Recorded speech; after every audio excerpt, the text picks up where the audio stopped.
through Junior Achievement, they paid for a sales conference at the Waldorf Astoria Hotel. And the top achievers were allowed to attend this conference with all these adults who paid serious money. So there was an audience of about 1,000 people, and about 20 of us were teenagers from Junior Achievement. And that man really taught me how to sell in one afternoon. I became a salesman that day at the age of 16. And he started by saying, I sell Electrolux vacuum cleaners door to door. And the reason I can sell so many of them is because I know I have the best product.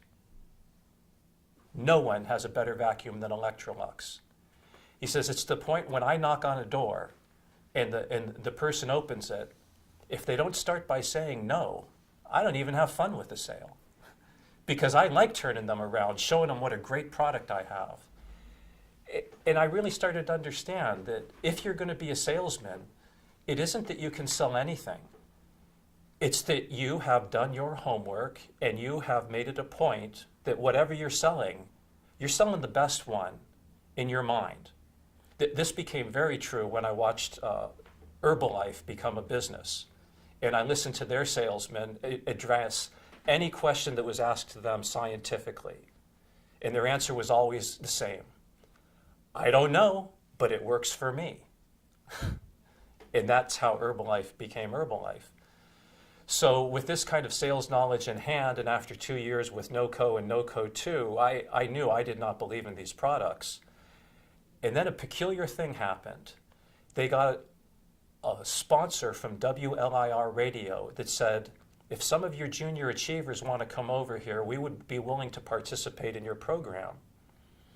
And because of going above and beyond and getting on the subway and getting on the Long Island Railroad to Manhattan and then the subway to Fashion Institute and attending monthly junior achiever regional meetings held in Manhattan, I became an elected officer of the region, of the New York City region, vice president of the New York City Association. And that really put me then with a group of people run by Cy Josephson, the president of the New York chapter, who brought me out to do professional fundraising. We need to raise money to run Junior Achievement, and the top achievers are our best sales tool. When business people see how honed their sales skills are, they're going to want to invest in the future of teenagers.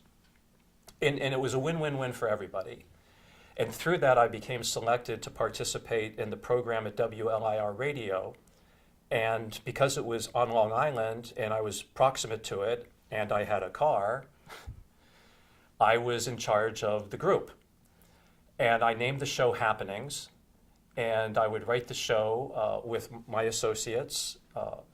And we'd finish the show being written around a Friday. On Saturday afternoon, we'd tape it. And at that time, New York still had the Sunday blue laws. Shopping malls were closed on Sundays. Radio signed off at one point, was off for hours, and then signed on again the next day.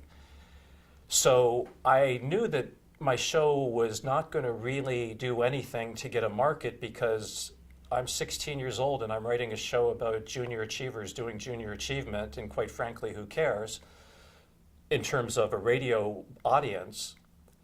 But I also figured out very quickly that because we were junior achievement, we weren't necessarily obliged to follow all of the FCC rules that shows for profit were needing to follow.